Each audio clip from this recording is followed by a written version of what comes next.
Muy buenas tardes. Primero todo, disculpas por este pequeño retraso, que cuando participamos diferentes personas de diferentes partes, de diferentes ciudades, a veces junto con la tecnología hace que se retrasen un poquito las cosas, ¿no? Bueno, hoy de hecho tenemos el Consejo General de Economistas, IMD Business School, una escuela de negocios suiza de referencia, cuando su directora de estudios, Almudena Semur, nos propuso que presentáramos en la plataforma digital del Consejo de Economistas de España su informe anual sobre la competitividad mundial y el ranking, su ranking. Pues no lo aceptamos enseguida, porque hablar de la competitividad es hablar de la capacidad que tienen las empresas, los gobiernos, los países para producir bienes y servicios en un ambiente cada vez más competitivo y cada vez más difícil, ¿no? El Consejo General de Economistas anualmente publicamos un ranking de competitividad regional, y realmente esto, el informe de competitividad de la AMD, es otro estadio, ¿no? A mí solo me corresponde, antes de dar la palabra a Almudena, es agradecer de verdad a IMD, a la Escuela de Negocios de referencia en el mundo de los negocios, especializada en cursos específicos para empresas, y en Lausanne, en lugar de referencia en los cursos de verano muy conocidos. A Arturo Gris, que será el que hará la conferencia posterior o la introducción, y después habrá 4 personas que Beatriz, Elena, Rami y Antonio, que harán un panel de conversación. Tenemos una hora y cuarto, ¿no? Después de Arturo, lo que intentaré es recoger las preguntas que hemos recibido de medios de comunicación y de personas que estáis detrás de las pantallas. Las hemos agrupado en 4 preguntas, y después Almudena presentará a los panelistas y dirigirá el coloquio. Realmente esta mañana he estado en una rueda de prensa que hemos presentado un informe de coyuntura de la patronal catalana, FUMEN. Y realmente, no por conocidos, los datos económicos de nuestra economía española son un poco demoledores, ¿no? Demoledores, una cifra de paro prácticamente ya estamos asumiendo el 20%, una deuda pública que ya estamos asumiendo también de un 120%, más o menos, un déficit público de un 8%, y realmente todo lo que sea, pues, interiorizar qué factores podemos remover para poder producir más y mejor y que se nos compren nuestros productos, va a ser decisivo, y por tanto un informe de estas características, poder comparar nuestro país con otros países, pues seguro que haremos una pequeña gotita de agua en el vaso que hay que llenar para que progresemos. Nada más. Don Arturo Bris, que es el director desde Lausanne, nos va a hacer la presentación de este ranking mundial, que ya tiene una tradición, es una edición bastante conocida. Y nada más. Don Arturo, tienes la palabra. Muchas gracias. Buenas tardes a todos. Es un placer hablaros desde Lausanne, en Suiza. Ayer a las 11 de la mañana presentamos nuestro ranking de competitividad mundial, y hoy estamos un poco respondiendo a todos los medios de comunicación de todo el mundo y a todos los políticos y representantes de instituciones públicas y privadas que han mostrado su interés y también su crítica, ¿por qué no?, sobre nuestros resultados. Yo quiero hablar un poco sobre España y sobre lo que intentamos hacer. Aquellos que me hayáis oído hablar ya de competitividad, sabéis que siempre digo que la competitividad es el objetivo adecuado de política económica, y yo creo que Valentín lo ha explicado muy bien. Es decir, desde muchos años, nos ha sido siempre muy difícil decidir qué determina el éxito de los países y cuáles son las métricas que determinan este éxito. Y hace 30 años nuestro centro ya fue el pionero en definir la competitividad como esta medida de éxito de los gobiernos. Y la competitividad se define como la habilidad de un país de generar valor, empleo, salarios, recursos fiscales, de manera que se conduzca a productividad, prosperidad, calidad de vida y atracción de capital. Y ese debe ser el objetivo de cualquier país. También estamos muy orgullosos de que en los últimos años muchos países, de hecho, han abrazado este concepto como objetivo de su política. Y países como Francia, Tailandia, Perú, incluso Estados Unidos son países que ya prestan mucho más atención a estos rankings. Por eso creemos que, más que simplemente proporcionar un número, también contribuimos un poco a facilitar la gestión de políticas económicas. Y desde ese punto de vista, yo creo que lo que estamos viviendo ahora, que es la mayor recesión de nuestras vidas y probablemente de las últimas décadas, requiere más que nunca la competitividad. Nuestro ranking este año lo que refleja es que España sigue estando en el grupo de países media en cuanto a competitividad. Y eso quiere decir que, siendo un país europeo que tiene las instituciones legales y de políticas adecuadas, sistema democrático, libertad de mercados, sistema capitalista, sin embargo, figura en la media de los países del mundo. Nosotros analizamos 63 economías, y digo economías sino países para ser políticamente correcto, porque entre estas economías incluimos Hong Kong y Taiwán, que no son realmente, fácilmente en el caso de Hong Kong no es un país. Y dentro de estas 63 economías, España se sitúa en 2020 en el puesto 36. Muy cerca de Portugal, que es 37, un poco más abajo que Francia y por encima de Italia. Por supuesto, ¿cuáles son los factores que afectan en este momento la competitividad de España? La pandemia, ciertamente, los efectos de la pandemia y sin ninguna duda también las políticas económicas que nos van a sacar de la pandemia. Entonces, simplemente para daros un par de minutos sobre cuáles son los principales indicadores que debemos resaltar este año, yo creo que los datos macroeconómicos de los que disponemos ahora, lo que muestran en el caso de España es que la inversión extranjera ha caído muchísimo y uno de los aspectos fundamentales en la consideración de los ejecutivos españoles es que esta caída de la inversión extranjera se debe y además tiene como consecuencia que la deslocalización de los negocios es mucho más probable que en cualquier otro país y que también la atracción futura de capital es bastante difícil. Por daros una indicación, por ejemplo, en los riesgos de deslocalización, España se sitúa en el número 60 de 63 países, al lado de países como, por ejemplo, Venezuela o Vietnam. Y ese es uno de nuestros peores indicadores. Eso se debe, evidentemente, a la pandemia en sí, pero también un poco a la inestabilidad política de todo tipo que vivimos. En segundo lugar, también es importante realzar en el ranking de este año que en la percepción de nuestros ejecutivos existe un sentimiento bastante negativo sobre la situación económica.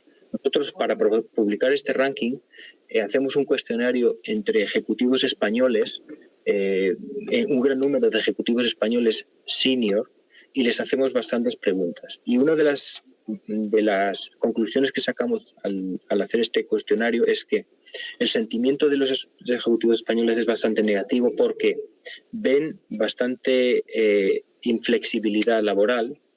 Nuestra regulación del desempleo no es la adecuada. No existen políticas de atracción de capital suficientes y en general toda la regulación estatal es una especie de carga sobre las empresas, sobre todo pequeñas y medianas. Y aquí lo que me refiero es que existe un riesgo de sobreregulación, por ejemplo, que se percibe en que en nuestro indicador de proteccionismo, en qué medida los ejecutivos españoles consideran que la economía española es proteccionista o en qué medida consideran que el Estado juega un papel importante, es bastante elevado. Es uno de nuestros mayores riesgos y diferenciadores con países como, por ejemplo, Portugal o Italia en particular. Ahora, dicho esto, es también importante resaltar que nuestro ranking no tiene en cuenta cuáles van a ser las políticas económicas que se lleven a cabo a partir de ahora.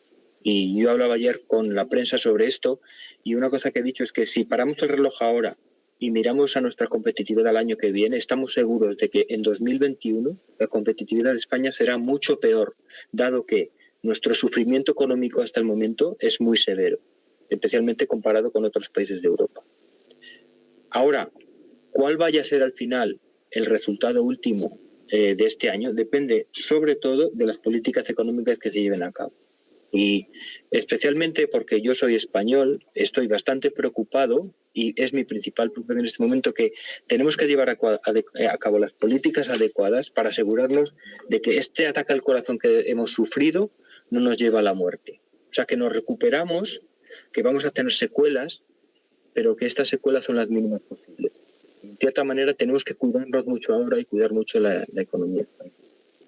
Esto yo creo que resume un poco cuáles han sido nuestras conclusiones con respecto a España. Yo sí que quiero mencionar ahora, como segunda parte de nuestra discusión y probablemente para iniciar el debate, cuál es el papel que van a jugar las grandes economías y sobre todo las organizaciones internacionales. Porque en el año 2020, en el ranking de este año, por primera vez vemos que los 5 países más competitivos del mundo son países pequeños. Número 1, Singapur. Número 2, Dinamarca. Número 3, Suiza. Número 4, Holanda. Número 5, Hong Kong. La emergencia de los países pequeños yo creo que marca una tendencia muy importante, porque, por ejemplo, Estados Unidos cae del 3 al 10 y China cae del 14 al 20. Es decir, las grandes economías que han sufrido mucho la pandemia, pero que también han sufrido de una guerra comercial, declinan su competitividad, decae su competitividad en favor de economías bastante pequeñas, en las que, en primer lugar, es mucho más fácil crear los consensos sociales para establecer las políticas adecuadas. El mejor ejemplo aquí es Dinamarca, que ha salido muy, muy bien de esta crisis, o por lo menos de la pandemia. Y en segundo lugar, son países en los que, debido a esa pequeña escala, es más fácil llevar a cabo políticas dolorosas, ¿no? Porque asumir el coste de tomar la píldora que nos va a curar de esta enfermedad es más fácil cuando el país es pequeño y la sociedad está más cohesionada. Yo creo que es un mensaje importante para países de tamaño medio como es España, el ver que las economías grandes, que están muy fragmentadas socialmente, como Estados Unidos en la actualidad, han sufrido mucho frente a economías pequeñas donde el consenso social es un gran factor de cohesión. Ahora, y esto me lleva al tercer y último punto. Es muy importante también enfatizar que si excluimos las dictaduras asiáticas, y las dictaduras asiáticas son Hong Kong, Singapur, que no son sistemas democráticos, todos los países pequeños que figuran en el top 10 de nuestro ranking son también países europeos. Y ahí quiero hacer un interesante comentario, y es que la razón por la que estos países pequeños son muy competitivos es que están protegidos por una comunidad supranacional, que en este caso es la Comunidad Europea o Europa, porque evidentemente Suiza no pertenece a la Comunidad Europea. Y esto es muy importante. Yo quiero referirme al papel que Europa va a jugar en la post-pandemia, porque países como Dinamarca, Holanda, Austria, Luxemburgo, incluso todos los países nórdicos, incluido Noruega o Suecia, que tienen población escasa y que están muy relacionados con Europa, son muy competitivos porque al depender mucho de los sectores exteriores, pero al ser pequeños, pueden tener la protección que da Europa como mercado, pero también como sistema regulatorio, para ser muy competitivos. Y yo creo que ese es el futuro de Europa. Yo creo que Europa tiene un gran futuro, no solo como Unión Europea, sino como gran comunidad, en que nos va a servir un poco de abrigo a todos para implementar las políticas adecuadas que pueden ser más costosas de tomar a nivel nacional. Yo creo que la elección de países, de nuevo, como Dinamarca o Holanda, va a ser muy importante.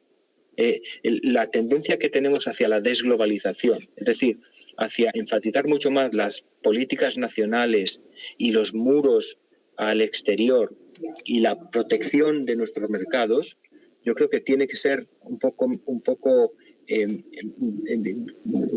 compensada con este efecto positivo que Europa tiene que tener en nuestras economías. Por tanto, para concluir, España ha estado luchando para convertirse en un país competitivo. Yo creo que hay fuerzas internas que nos impiden ser más competitivos.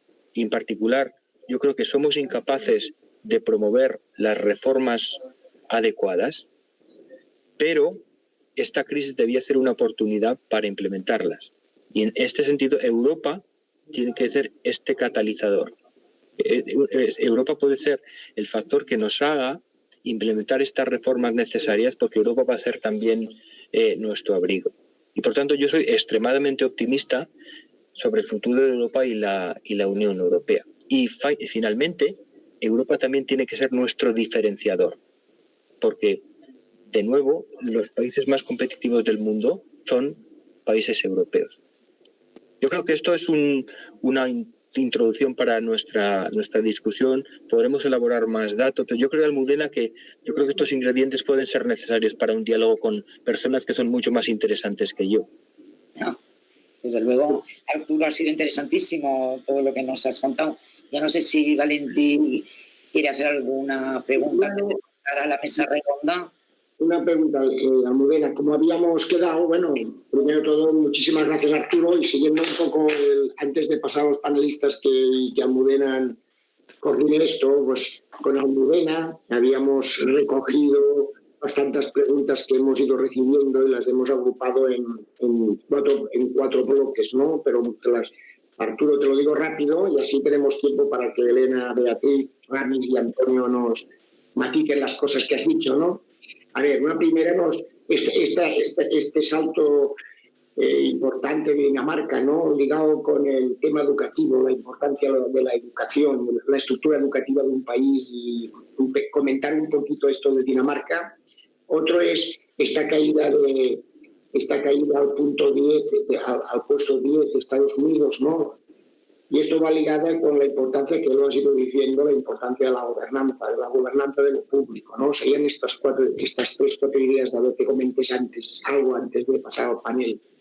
Sí, sobre Dinamarca es algo interesante que quiero decir también, y es que yo creo que Dinamarca también nos pone en el buen camino, y ese es el camino de la sostenibilidad. Yo creo que uno de los diferenciadores de Europa va a ser la sostenibilidad. No podemos competir en el mercado de bienes y servicios con China o Estados Unidos, pero podemos ser la potencia mundial de la sostenibilidad. Yo estuve en Australia hace 2 meses y los australianos, cuando hablan de sostenibilidad, no miran a Estados Unidos, sino miran a China, miran a Europa, porque somos el modelo. Y por eso Dinamarca también ha sido una economía tan competitiva. Ser sostenible nos hace competitivos. Esto ya lo dijimos hace 30 años. Es decir, la sostenibilidad, que consiste en preservar el valor de largo plazo al final, es lo que nos hace más competitivos. Y por eso Dinamarca está en el número 2. Por supuesto, tiene una gran educación y grandes instituciones, pero a mí me gustaría que Europa se convierta en la campeona de la sostenibilidad. Y para ello necesitamos regulación. Lo que quiero decir es que la sostenibilidad solo se consigue y tenemos el sistema regulatorio adecuado, porque no podemos exigir que nuestras empresas sean sostenibles sin el apoyo de las instituciones. Eso me parece muy importante. Sobre Estados Unidos, de nuevo también muy rápido. En Estados Unidos hay 3 factores muy importantes que observamos. En primer lugar, como has mencionado, la guerra comercial. En segundo lugar, la fragmentación social. Esto siempre pasa cuando tenemos países en los que no existen consensos. Y por cierto, esto es uno de los mayores problemas de España. Nunca conseguiremos tener consensos sociales, o nunca lo hemos conseguido, sobre los temas importantes, como por ejemplo la educación o la sanidad. Y en tercer lugar, en el caso de Estados Unidos, el tercer factor obviamente es la pandemia y la percepción de que su sistema social, de protección social, en particular su sistema de salud, no son capaces de proteger a la población. Por eso, por primera vez en nuestra historia, en la historia de nuestro ranking, Estados Unidos cae por debajo de la posición número 5. Y es evidentemente una noticia muy chocante. O sea, si ves la reacción que han tenido los medios americanos al ranking, ha sido extremadamente preocupante porque no había pasado nada. Y es realmente uno de los grandes titulares de los rankings de este año. Muchas gracias, pues Almudena, que eres la artífice de esta sesión, ¿no? Bueno, pues gracias Valentín, gracias Arturo. Y entonces, bueno, para analizar Europa, España y en este mundo tan polarizado, ¿no?, y tan castigado por los estragos de la pandemia, vamos a preguntarnos si la sostenibilidad va a ser el anclaje en el que se puede basar la competitividad europea, ¿no? Entonces, para analizar este tema, contamos con un panel, un lujo de expertos. Tenemos a Beatriz Jordi, que es directora de Carbonos de la Unión Europea. Gracias, Beatriz, por estar aquí. Contaremos también con Elena Valderrábano, directora de Ética y Sostenibilidad de Telefónica y presidenta de la asociación DIRSE. Y con Antonio Calzada, director de la Fundación Repsol. Cada uno desde su respectiva atalaya pues nos va a explicar cómo ven Europa y si la sostenibilidad puede ser el anclaje para salir de esta. Y Arturo, tú interviene en lo que consideres. También te considero. Yo lo voy a aprender. Pues Beatriz, ¿puedes empezar, Beatriz? Muchísimas gracias. ¿Me oís bien? Sí. Sí. Muy bien. Bueno, primero muchísimas gracias por la invitación y empezar con dos comentarios. Uno, que no soy directora de carbonos, soy directora del mercado de emisiones de carbón, entonces de CO2, de carbono, perdón, no de carbón, siempre hay esa confusión. Entonces el intercambio de las emisiones y la reducción de emisiones.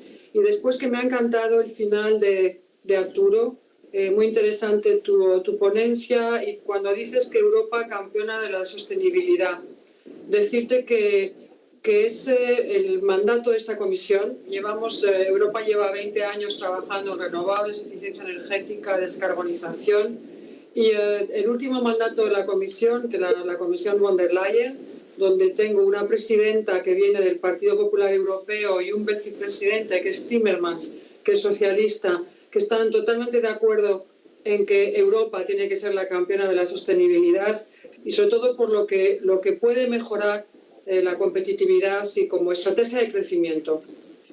Los países que has mencionado, 4 de ellos, Holanda, Dinamarca, Suecia y Suiza, 3 de ellos están en la Unión Europea, Suiza no está dentro de la Unión Europea. Todos tienen un mercado de emisiones de carbono, todos tienen unos objetivos, porque Suiza también lo tiene, unos objetivos climáticos muy ambiciosos, y son países que han apostado clarísimamente por esa descarbonización. Entonces, Europa lleva años, cuando decimos Europa no es Bruselas, es algo que me gusta aclarar, es decir, estamos hablando de Madrid, París, estamos hablando de Berlín, estamos hablando de Copenhague, estamos hablando de las capitales y estamos hablando de las elecciones europeas, estamos hablando de un Parlamento Europeo elegido directamente por los ciudadanos europeos. Entonces, eso es Europa, no solamente nosotros que estamos en Bruselas y ahora en nuestras casas, confinados y trabajando, pero estamos hablando de las capitales, de los gobiernos, y estamos hablando de todos los ciudadanos europeos. El mandato de esta nueva comisión, de la comisión von der Leyen, insisto, la comisión von der Leyen tiene todos los colores políticos, como buena comisión europea. A los 2 meses de entrar en el gobierno, si le puedo poner comillas, europeo, aprobó el Pacto Verde. Y el Pacto Verde lo aprobó para ser campeona de la sostenibilidad, para ser la primera economía del mundo con 0 emisiones netas de CO2, de anhídrido carbónico al 2050. Y queremos aumentar la penetración de renovables, la descarbonización, consiguiendo esa descarbonización un crecimiento económico y haciendo una ley europea que en este momento está en el Consejo y el Parlamento. En las medidas, y me congratula que alguien tan importante y que venga del pensamiento económico hable de la competitividad a países que tienen, como mencionaba antes, una apuesta clara de descarbonización y de sostenibilidad. Es difícil decir en 5 minutos toda la política europea, pero voy a intentar correr un poco con 2 puntos. Uno, la sostenibilidad pasa por la innovación, sí o sí. La sostenibilidad también pasa para evitar fugas de carbono, es decir, que una cementera se vaya a un país vecino de Europa donde los estándares medioambientales y climáticos son más flojos o menos exigentes que en Europa. No es eso lo que queremos una evolución global. Y después también pasa como Europa como socio internacional. estamos metiendo el Acuerdo de París y metiendo la sostenibilidad también en los acuerdos comerciales. Es decir, somos ambiciosos pero no inocentes, como decía Juncker. Y también crear un fondo de transición ecológica que también en España se ha creado a nivel europeo, donde estamos hablando de, hemos hecho una propuesta como comisión y que tiene que pasar todavía al Consejo de 50.000 millones de euros. Mi último punto, antes de que me riñáis por el tiempo. Llegó el COVID, llegó el coronavirus, la crisis es muy preocupante, la crisis aterradora y digo con orgullo que Europa ha presentado un plan de recuperación muy ambicioso. Estamos hablando de 750.000 millones de euros que la Comisión va a poner su solidez financiera para apoyar a los Estados miembros. Este viernes hay un consejo y estamos cruzando los dedos trabajando para que se apruebe o se avance en estos 750.000 millones que se ponen sobre la mesa y que van a pasar por apoyos a la solvencia, inyecciones de dinero y que es un plan de estrategia. O sea, es un plan de solidaridad, no por un problema de que somos buenos y damos. Hay una solidaridad, pero sobre todo porque hay un mercado interno y los países menos afectados quieren que se mantenga el mercado interno. Entonces, es una mezcla de solidaridad y recuperación e inteligencia estratégica. Esperemos que se apruebe, sabéis, lo seguís todos por la prensa, me imagino. Y solo decir, y con eso acabo, dos prioridades muy importantes en el plan de recuperación. Prioridad climática y sostenible, una, y segunda, digital. Y creemos que eso se mantiene. Y un mensaje, antes de hablar con vosotros y hablar más, es que con la pandemia que vino, con toda la terrible situación económica, la estrategia de sostenibilidad del Pacto Verde Europeo es incluso más importante ahora que antes como estrategia de recuperación de la Unión Europea. Muchas gracias. Muchas gracias, Beatriz. Elena, te doy la palabra. Bueno, yo voy a hablar no solamente de la parte de sostenibilidad en lo que se refiere a la parte verde, sino en general, ¿no? Desde DIRSE acabamos de lanzar esta semana un estudio sobre si los temas relevantes para la sostenibilidad en términos amplios en España han cambiado después del COVID y si efectivamente una de nuestras preocupaciones era si efectivamente el tema de la emergencia climática había bajado en relevancia, ¿no? Lo que nos hemos encontrado es que en absoluto todos los temas referidos a la responsabilidad social corporativa crecen. Este análisis lo hemos hecho tanto con profesionales de la responsabilidad social como de otros sectores que trabajan con la sostenibilidad, aunque no son profesionales de la sostenibilidad, como inversores, organizaciones sociales, organizaciones civiles, etcétera, consultores. Y lo que resulta es que no, que todos estos temas cobran muchísima mayor relevancia. Es verdad que cambia el orden de prioridades. Pasamos de que la primera prioridad obviamente es la salud de los empleados, la salud de los clientes, la salud de los proveedores, pero es verdad que cambio climático y emergencia climática también están ahí, aumenta en relevancia un 7%, a pesar de que la salud parecía que pasaba a un primer lugar en la parte social. Y salen como aspectos, ya cuando se desbrozan las temáticas, como la importancia también de la digitalización, del avance de las nuevas tecnologías. Obviamente, sin esto no habríamos podido estar conectados, teletrabajando, educándonos. Y estos dos factores, efectivamente, como ha dicho Bea anteriormente, dentro del programa de recuperación de la Unión Europea van a ser los dos pilares, ¿no? El mantenimiento de las políticas medioambientales del Pacto Verde y la digitalización, que también está muy unida al logro de la transición ecológica, ¿no? Porque al final todas las soluciones digitales que se pueden asentar en redes, pero redes redes más sofisticadas, ¿no? que permitan la convergencia de lo fijo y lo móvil, el 5G y la fibra, pues van a tener un papel preponderante también en el logro de una economía verde, ¿no? En este sentido, a mí me gustaría comentar que es la gran oportunidad europea, ¿no? Tanto toda la trayectoria en sostenibilidad, en regulación sostenible, en responsabilidad social de las empresas. Las empresas europeas están a años luz, ¿no? de otras compañías. Hay regulación específica. Empezó esto como un tema voluntario, pero es verdad que hay muchísima regulación ya europea en ese entorno, con lo cual somos empresas que ya estamos habituadas a trabajar de una manera diferente, ¿no? Incorporando la sostenibilidad y la ética en nuestros modelos de negocio, ¿no? En ese sentido, yo creo que no hay parangón en qué punto está Europa y en qué punto está el resto del mundo, ¿no?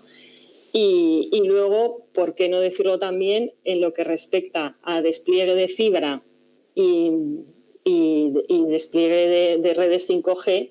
Pues estamos a la cabeza, ¿no? O sea, somos más de 14 compañías, ya hay 80, a finales de este año va a haber 80 redes de 5G desplegadas en Europa. Si esto no se hace sin este nivel de inversión, que para cuando terminemos el año ya estaremos hablando de 500 billones de euros, o sea, casi la cifra que se está poniendo para la recuperación, pues Europa no tendría ese grado de competitividad, ¿no? Y entonces es un empujón que yo creo que está en nuestra mano, ¿no? O sea, realmente es la gran oportunidad europea. Sí que creo, como he dicho, que estamos muy regulados y quizá deberíamos desregularizarnos un poco porque ya estamos en el camino, o sea, eso ya no va a ir para atrás y no puede ser que exista regulación que impida la competitividad de nuestras empresas y en ese sentido concuerdo con Arturo que en España pues igual tenemos un exceso de regulación, igual que en algunas cosas en Europa, creo que ahora estamos en otra línea. También en determinado momento pues nos ha hecho que perdamos competitividad frente al extranjero, ¿no? Y ahí lo dejo, no quiero quitaros más tiempo. Muchas gracias. Pues muchísimas gracias Elena por tu intervención y Antonio, ahora es tu turno. Bueno, pues en primer lugar Almudena y al IMD muchísimas gracias por la invitación. Es que es un privilegio y un lujo, ¿no? Poder participar en esta charla, en este webinar. Y bueno, ¿qué podemos decir nosotros, ¿no? sobre la sostenibilidad como ese eje vertebrador? Bueno, sin duda yo creo que es una palabra y es un concepto clave y yo comparto con Arturo, comparto con Bea y también con Elena lo que acaban de decir. Es cierto que creo también que la sostenibilidad hemos de entenderla en sus tres dimensiones clave. Yo creo que tenemos que hablar de la sostenibilidad en lo económico, tenemos que hablar de la sostenibilidad social y tenemos que hablar de la sostenibilidad ambiental. Es decir, con una estrategia que es una estrategia que es clave, pero la cabeza en el cielo y los pies en la tierra. Además, después de toda esta crisis, ¿no? que se está generando, o utilizando también algún símil de comentario futbolístico de esos que andan mucho por ahí, ahora tenemos que jugar partido a partido, ¿no? Y yo, empezando por la sostenibilidad económica y recuperando algunas de las cosas que se han dicho ya y que me parecen muy, muy relevantes, yo creo que tanto las políticas como las iniciativas deben centrarse, desde luego, en esa mejora de competitividad, que también hablaba Arturo, ¿no? Y para ser competitivos, antes de nada tenemos que ser eficientes y ser eficientes, también se dijo esto se trata de hacer más, de hacer mejor, de hacer más y mejor más rápido y además hacerlo con menos. Y esto nos lleva a algo que acaba de comentar Elena, y que tiene que ver con la tecnología. Es la tecnología, la digitalización, la robótica, la inteligencia artificial, que serán, sin lugar a dudas, clave. Son una parte de la solución, porque luego nosotros tenemos que visualizar también cómo están los precios de la energía, cómo están el coste de los recursos, el coste de la burocracia, todo esto para hacer frente a un proceso de transformación y cambio donde tenemos que prepararnos. Llevamos mucho camino andado, pero la verdad es que esto es una transformación que seguramente viene muchísimo más profunda y con unos timings quizás muy distintos a lo que nosotros hemos visto. Esto, en un principio, nos debería ayudar y nos debe ayudar a apoyar y a reforzar la industria europea, no a deslocalizarla. Es decir, por eso ese balance, ¿no?, entre el medio y largo plazo y el corto plazo tenemos que modular, ¿no?, como la música, tenemos que modular bien los tempos para que esto lo podamos hacer de esa forma que sea rigurosa y que realmente esto no se quede en un mapa de buenas intenciones y objetivos no alcanzados, ¿no? Por tanto, yo creo que la sostenibilidad en su primer componente, que es la sostenibilidad económica, pasa por esta serie de factores. Luego la sostenibilidad social, ¿no? Creo que la sostenibilidad social se puede entender de una forma muy clara y es esto va de desarrollar negocios inclusivos. No tiene otro secreto. Desarrollar negocios inclusivos y hoy más que nunca. Negocios apoyados, no subvencionados. Negocios apoyados, negocios que puedan ser sostenibles, que puedan ser rentables para que sean sostenibles en el tiempo y que puedan ir creando miles, millones de oportunidades laborales, en concreto para colectivos vulnerables o colectivos que son ahora más vulnerables que antes. ¿Cómo se hace esto? Yo creo que esto se hace una vez más a través del incentivo a la creación de las empresas, creando condiciones atractivas para la creación de empresas, eliminando barreras, empleando estos colectivos, formando estas personas y haciendo con que luego estas empresas compitan en el mercado. Tienen que competir en el mercado. No vamos a tener dos tipos de empresas, unas que son muy competitivas y otras que no son tan competitivas porque son un poco más sociales. Las empresas y la empresa social tendrá que competir en el mercado. Esto ya lo decía el gran profesor José Segarra del IES, ¿no? La empresa social va a tener que competir en el mercado con las mismas herramientas, con las mismas armas, con las mismas reglas que compite una empresa forjada, dicho de alguna manera, en ese formato más capitalista, si se puede decir. ¿En qué sectores se puede desarrollar esto? Sin un límite, en todos, en la industria, desde luego en un sentido amplio, pero también en el comercio, en los servicios y en actividades de economía circular, que sin lugar a dudas es, digamos, una gran ola que está llegando. Por tanto, hemos hablado de la sostenibilidad económica, de los temas de la eficiencia, de la competitividad, la sostenibilidad social y la sostenibilidad medioambiental. No es una opción. Yo creo que la sostenibilidad medioambiental es un deber, es una responsabilidad. Como ciudadanos estamos comprometidos, como empresas estamos comprometidos. Creo que existe un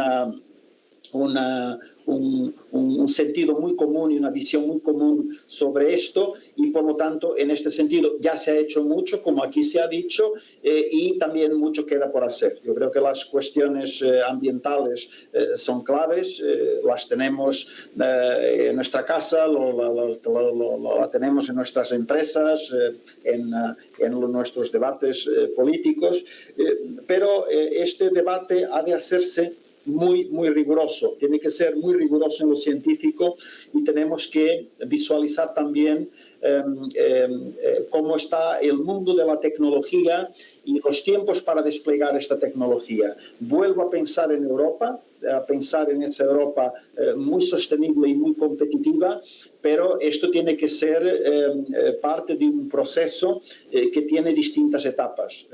Todas las tecnologías, por supuesto, las tecnologías de eficiencia energética, renovables, descarbonización de los sectores, nuevas tecnologías que todavía no están competitivas, todavía no se pueden escalar, como la captura del carbono, las soluciones del hidrógeno, etcétera. Todo eso que son ámbitos tecnológicos de un interés brutal, están ahí.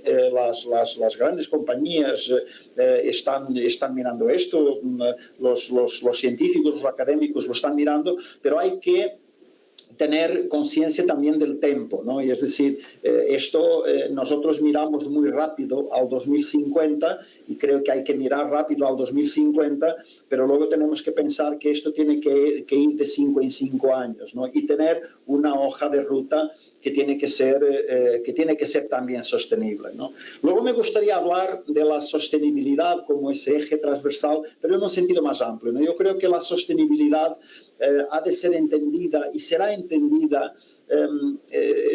Esto no es una nueva derivada de la responsabilidad social corporativa. Yo creo que aquí la sostenibilidad está mucho más acoplada al resurgimiento de lo que podríamos decir un nuevo sector. En términos básicos, normalmente hablábamos de 3 sectores, ¿no? Pues el primer sector, el privado; el segundo sector, el público; el tercer sector, también llamado sector social o tercer sector, y esto tiene algo que ver con el cuarto sector. ¿Y cuál va a ser ese cuarto sector? Pues ese cuarto sector va a ser el sector que integra los 3 anteriores. ¿Y por qué? Porque estamos hoy más que nunca ante la gran necesidad de ver unidos lo público, lo privado y lo social, juntos. Y se trata quizás de esa nueva forma de capitalismo que también ya le llaman muchos el capitalismo inclusivo. Da igual como le queramos llamar, lo que sí creo y pensamos, y desde luego aquí en Fundación Repsol pensamos, que a futuro, y no va a tardar mucho, nosotros estaremos midiendo, nosotros, la sociedad, los inversores, los analistas, estarán mirando las empresas con una visión de triple impacto, de triple contabilidad. Hasta aquí, pues hemos medido muy bien la cuenta de resultados y hemos medido muy bien ese primer parámetro, que es el económico, ¿no? Y el otro, entre comillas, se supone. Por lo tanto, si eres una empresa muy responsable en lo social y pues lo reportas y pues tienes una cierta, tienes una licencia social para operar, eres más querido, eres más respetado en el mercado. Pero en el futuro pensamos que aquí van a llegar algunos datos duros. Y los datos duros va a ser que nosotros veremos una empresa que tendrá en su performance económica el valor de 100 millones, 100.000 millones, lo que sea, y tendrá 2 métricas, dos medidas muy claras, muy precisas. Una para la medición del impacto social, y será una medida como la de la temperatura, y otra que será la medida de su impacto ambiental, y esta será otra medida como la temperatura. Y esta contabilidad tendrá que estar integrada y tendremos un valor. Y entonces ese valor será casi como de un triple accounting, ¿no? Será el económico, pero será el social y será el medioambiental también. Creemos bastante en esto, y en este sentido deciros que nosotros desde Fundación Repsol, desde Repsol y Fundación Repsol, hemos lanzado un fondo de impacto y una empresa, Repsol Impacto Social, con un fondo inicial de 50 millones, donde básicamente lo que estamos buscando es el desarrollo de startups que tengan una vocación clara en transición energética y cambio climático, pero que a su vez puedan crear oportunidades laborales para colectivos vulnerables, ¿no? Son 5 grandes líneas de trabajo que también anticipamos que estos serán, por supuesto, nuevos y grandes negocios del futuro y atractivos negocios del futuro. Uno que está muy vinculado a lo que es la reducción de emisiones, por ejemplo, el tema de reforestación. Nosotros tenemos ya una participación en una empresa pues, que se dedicará con gran intensidad y bastantes recursos a todos los temas relacionados con la reforestación, donde, por ejemplo, la península ibérica es un territorio que necesita mucha actividad en ese campo. Luego está la movilidad sostenible de última milla, también con la creación de oportunidades laborales para colectivos vulnerables. Todo lo que tiene que ver con el desarrollo de los negocios online, la paquetería y tal, lo acabamos de ver con todo esto de la crisis. Bueno, pues ahí hemos invertido en una empresa de movilidad sostenible, de última milla, en economía circular, lo mismo, que va desde la gestión y valorización de plásticos y residuos, y también en la eficiencia energética, ¿no? Con la participación en una empresa que se dedica a lo que es rehabilitación urbana en entornos vulnerables. Porque hablamos mucho de eficiencia energética, hablamos mucho de energía, pero muchas veces pensamos que la energía, la contaminación y el calentamiento global está todo en el escape de un coche, ¿eh? Y es mucho más que eso. Bueno, y Beatriz seguramente que es una experta en este tema también luego lo podrá decir. Pero bueno, en su conjunto decir que nosotros visualizamos un cambio profundo. Todo esto que acabé de hablar yo creo que tiene muchísimo que ver con la sostenibilidad como un elemento transversal. Es cierto que esta sostenibilidad con ese componente transversal, esto tiene que ir muy acoplado luego a una realidad que se pueda medir. Esta medición no creo que nos podamos permitirla luego ir midiéndola cada 5 o 10 años. Yo creo que el accountability aquí va a tener que ser año a año y en este sentido yo creo que también esta crisis que espero que nos haga más resilientes y más fuertes, habrá grandes oportunidades y en concreto aquí yo creo que estamos en la antesala de una cantidad de grandes negocios que van a ser también negocios del futuro. Muchas gracias, Antonio. Profesor Briz, ¿quieres añadir algo, intervenir, preguntar a los ponentes? No te oigo. No, Arturo, el micro. Sí. Te voy a hacer un comentario general, estaba en mute, que yo creo que es un comentario a lo que he oído que ha sido muy interesante, ¿no? Sobre todo lo que habéis dicho Beatriz, Elena y Antonio. A mí muchas veces me preguntan que para qué queremos ser sostenibles o que la sostenibilidad es una solución de los países ricos. Sí, claro, estás en Suiza, claro, Suiza puede ser sostenible, Dinamarca puede ser sostenible.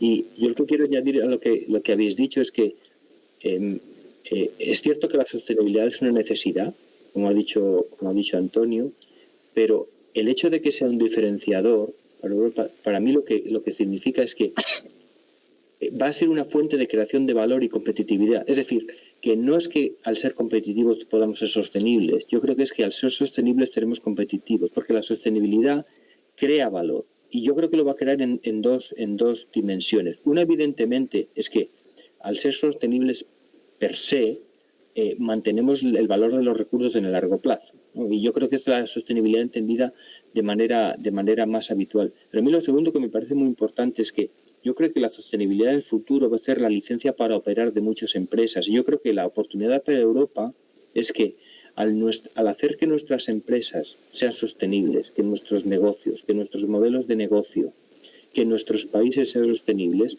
eso va a producir una atracción de capital masiva y una atracción de consumidores masiva que va a hacer que nuestras empresas valgan mucho más. Y lo que quiero decir es eso, que la sostenibilidad crea valor y por eso tiene que ser un diferenciador de nuestras políticas. Pero no puede ser el objetivo último. Tenemos que, de nuevo, promover talento digital, conciencia digital, también conciencia medioambiental para que esta transformación hacia la sostenibilidad también conlleve innovación que nos haga capturar el valor que crea. Y eso lo digo porque Antonio ha mencionado esta contabilidad dual. Yo soy muy crítico muchas veces con esta contabilidad dual porque parece que al tener una contabilidad dual es que, bueno, en realidad las políticas medioambientales de la empresa en realidad no crean valor económico, pero tenemos que contabilizarlas de alguna manera. Y yo creo que hay que tener en cuenta que sí crea valor económico, y lo importante es tener en cuenta ese valor económico como fuente de diferenciación de los países. Y me ha parecido muy interesante.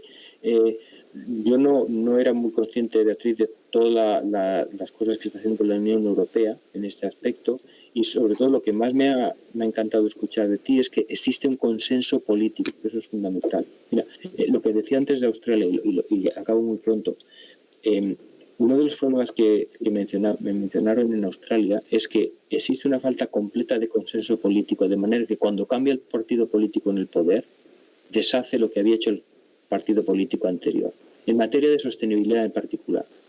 Y el hecho de que en Europa, de la que tanto nos quejamos, tengamos un consenso político en algo tan importante como la sostenibilidad, me parece una de las mejores noticias del día. Sí, desde luego, es una gran noticia. Bueno, ¿queréis hacer algún comentario más o paso a preguntar? Tengo algunas preguntas.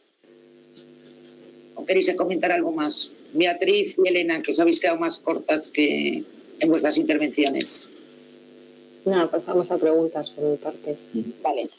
A ver, parte de las preguntas vienen, bueno, con el plan de recuperación europeo, el Next Generation, que está dotado con 750.000 millones de euros y que está basado en los pilares de digitalización y Pacto Verde. ¿Creéis que va a ser suficiente para volver a la etapa prepandémica?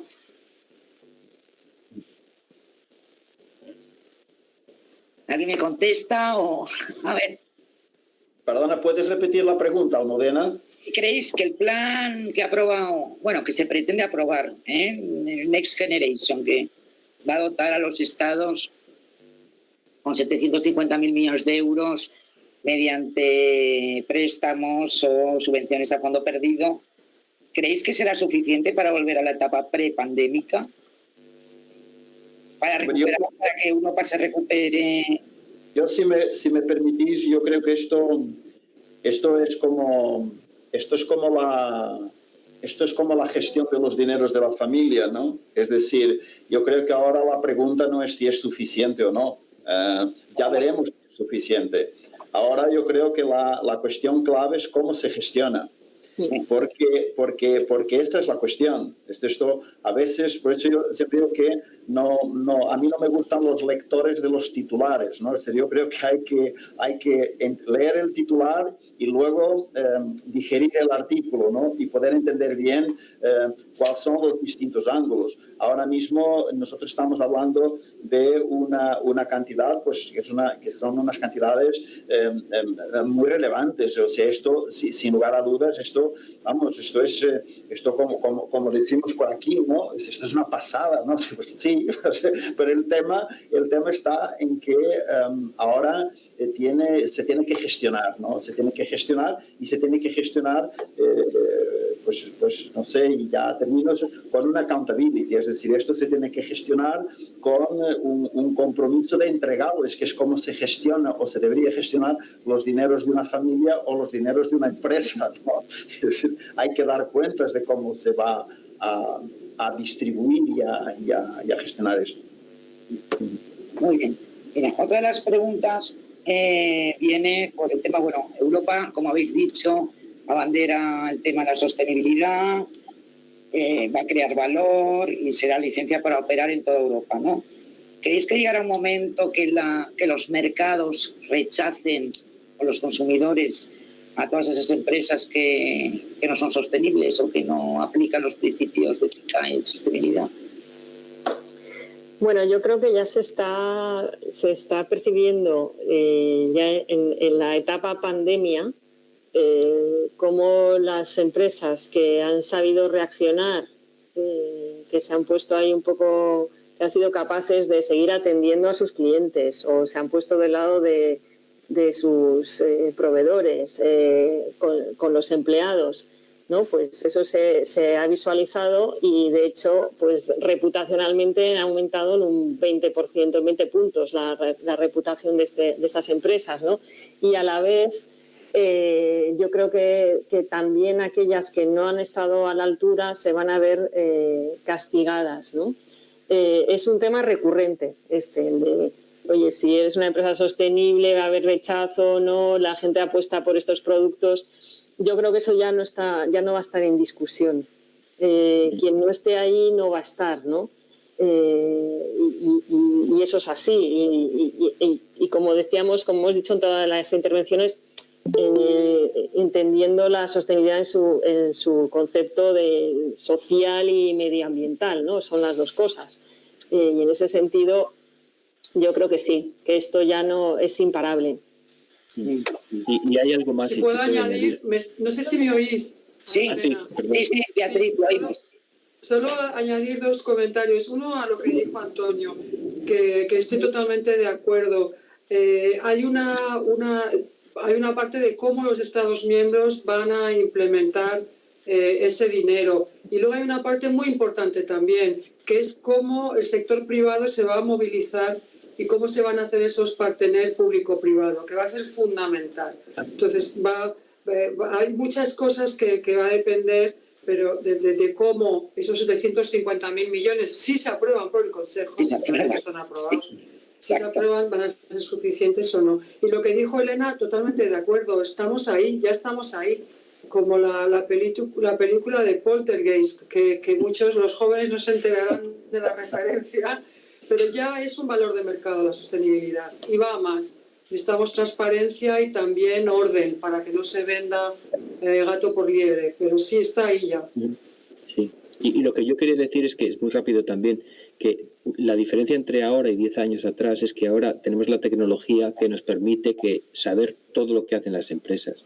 O sea, la sostenibilidad crea esta licencia por operar porque ahora los consumidores van a comprar un producto y saben todo de la empresa, saben dónde están sus proveedores, saben cuál es el beneficio del margen de beneficio y eso, la tecnología está ayudando mucho también a que los consumidores tengan mucha más fuerza. Antes, hace 10 años, British Petroleum se hizo sostenible porque pintó su logo de verde, ¿no? Ahora eso ya no es suficiente. Ahora hay que realmente ser realmente sostenible. Yo sobre ese punto, si me permiten, decir que, aparte de que estoy muy de acuerdo con lo que se acaba de decir, pero llamo la atención para hago un comentario sobre nosotros. Nos gustan mucho los grandes spots, ¿no? Esto es algo que yo creo que las redes sociales y toda esta ola de modernidad nos trajo. Nos gusta todo, resumirlo todo en un gran spot. Y cuando hablamos del New Green Deal, ¿no? Que suena bien además, ¿no? Es New, es Green y es Deal. Pero no nos olvidemos de una cosa, ¿no? Es que en el reloj del tiempo esto ha de ser un New Green Real también. Y cuando digo real es porque muchas veces la visión a 50 años a lo mejor no nos está permitiendo ver ese camino, esa hoja de ruta que nosotros tendremos que ir cumpliendo cada 3 o 5 años, ¿no? Y lo digo porque, por ejemplo, vemos muchísimas veces en múltiples sectores, ¿no? No estoy hablando en concreto del sector de la energía, que es, pues, seguramente pues, es el que yo mejor conozco después de todos estos años, pero en múltiples sectores que a veces el tema de la perspectiva del tiempo, que a veces puede no estar siendo entendida en su rigor. Pues, siempre digo y decimos en nuestra empresa que hoy tenemos que dar lugar a los científicos, ¿no? Tenemos que dar lugar a los que conocen y dominan la tecnología y que son capaces, ¿no? De diseñar ese roadmap, porque cuando nosotros vemos esa Europa plena, competitiva, sostenible en el 2050, luego tenemos que estar muy de acuerdo en cómo vamos a hacerlo. Cómo los Estados miembros lo van a hacer y cómo lo vamos a hacer paso a paso, como el otro que dice partido a partido, ¿no? Y por eso ese New Green Deal, que es fantástico y que yo comparto mucho, yo creo que hay una antesala en esto también, que es el New Green Real, es qué podemos hacer en los próximos 5 años antes de pensar que nosotros vamos a tener toda la economía electrificada, ¿no? Por ejemplo, ¿no? Es decir, tenemos una industria tenemos una industria que alimenta el PIB de muchos países y nosotros queremos una movilidad sostenible electrificada. Muy bien, pero es que en muy poco tiempo hemos dicho muchas cosas que tienen un impacto muy relevante de forma transversal en muchas economías, en los empleos, etcétera, ¿no? Por tanto, creo también que hay que acompasar un poco y ver esa hoja de ruta, no solamente la meta que todos compartimos a 2050, ¿no? Bueno, yo antes de terminar, porque ya el tiempo, creo que ya estamos en tiempo, quería hacer una pregunta al profesor Briz. Y es referente a la competitividad española. ¿Por qué no crece nuestra competitividad? ¿Qué posibilidades tenemos en un futuro de que esta crezca? Y luego me ha sorprendido el riesgo tan alto que tenemos de deslocalizaciones de empresas en España. Sí. Bueno, respecto a la segunda pregunta, yo creo que es un resultado automático del efecto de la pandemia y de la incertidumbre que se ha creado sobre la estrategia política del gobierno, ¿no? Y sobre las estrategias también políticas de las diferentes comunidades autónomas. O sea que la incertidumbre siempre es mala y es lo que nos está pasando. Yo creo que en los próximos meses eso se va a resolver. Para mí el problema fundamental de la economía española, y eso lo he dicho muchas veces cada vez que hablo en España, yo creo que igual, el primero es, y especialmente respecto a otros países de Europa, es el peso enorme del Estado en la economía española. O sea, tenemos una economía sobreprotegida, todo es sector público. No me refiero solamente a que haya empresas públicas, que no las hay, sino que el Estado, el sector público en España lo toca absolutamente todo. Toca las universidades, los hospitales, las escuelas, las farmacias, todo. O sea, es la contratación pública, la banca. Entonces, necesitamos realmente que el sector privado sea el motor de la economía. Y para eso es necesario que se colabore tanto con el sector privado y que el sector privado colabore con el sector público. Es el problema primero. Y el segundo problema es, por eso utilizo siempre tanto esta idea de consensos, es la falta de consenso que viene desde arriba. Es decir, los países que han triunfado en competitividad son países como Finlandia después de la guerra mundial, o Suiza, o países más grandes, como Estados Unidos, en los que existe un consenso social sobre cuál es el modelo a seguir y cuál es la estrategia. Y en esto soy un poco más fatalista porque realmente no sé cómo conseguirlo. Pero para mí existirían consensos básicos en los que no deberíamos tener ninguna duda. En particular, yo soy un abogado de la educación y del sistema educativo y es un consenso que no conseguimos desde hace mucho tiempo. Al ser fatalista quiero decir que no sé realmente cómo deberíamos conseguirlo, porque los países que lo han hecho, que lo han conseguido, ha sido porque han sufrido un shock brutal o porque la sociedad civil desde abajo ha empujado reformas del sector político y de la clase dirigente para que estas reformas se lleven a cabo. Pero en España existe una cierta complacencia y eso no se lleva a cabo. Bueno, pues Valentín, yo creo que antes de acabar quería dar las gracias a Beatriz, a Elena, a Antonio y a Arturo. Y gracias a los oyentes que nos han estado siguiendo. Valentín, me he quedado un poco descolocado porque Arturo, el profesor Arturo Briz, ha terminado la ponencia muy positivo y ahora al final nos ha dejado un poco... Claro. Yo me había dado un punto de optimismo y resulta que me ha dejado un poco descolocado. Pero, Arturo, los grandes cambios se hacen en los momentos de grandes dificultades. Sí, sí. Y yo creo que los economistas nos escuchan mucho los datos y tal, pero es bueno también tocar la calle, ¿no? Y por ejemplo, cuando nosotros tuvimos la gran crisis económica financiera con la segunda caída, y cuando yo vi las miles de empresas que se pusieron a exportar, a mí esto me sorprendió. Quiero pensar, no sé si es verdad que la sociedad española y sus empresas es una sociedad muy, muy dúctil, ¿no? Yo cuando veo a los franceses que para hacer cualquier cosa necesitan 6 meses y hay que explicárselo 40 veces. En cambio, en español, a una empresa española hay un cambio legal y el día siguiente lo hace, quejándose. O sea, yo espero que como la vamos a sufrir, pues yo creo que sea la oportunidad para remover todo esto, ¿no? Y si no, lo vamos a pasar mal. Y de verdad que tanto Elena, Beatriz, Rami y Antonio, os quiero agradecer el detalle que habéis optado por nuestra organización para hacer esta presentación. Vamos a distribuir este ranking de la competitividad internacional de IMD, y Almudena, que es una colaboradora habitual y siempre es una persona cercana, pues muchísimas gracias, ¿no? Y a vosotros, de verdad. A todas las personas que a las 5 de la tarde se conectan para hablar de esto, ¿no? Pues seguro que debe ser bien. Muchas gracias. Hay que agradecer. Gracias, cuidaos mucho. Muchas gracias, Valentín, y a todos. Adiós.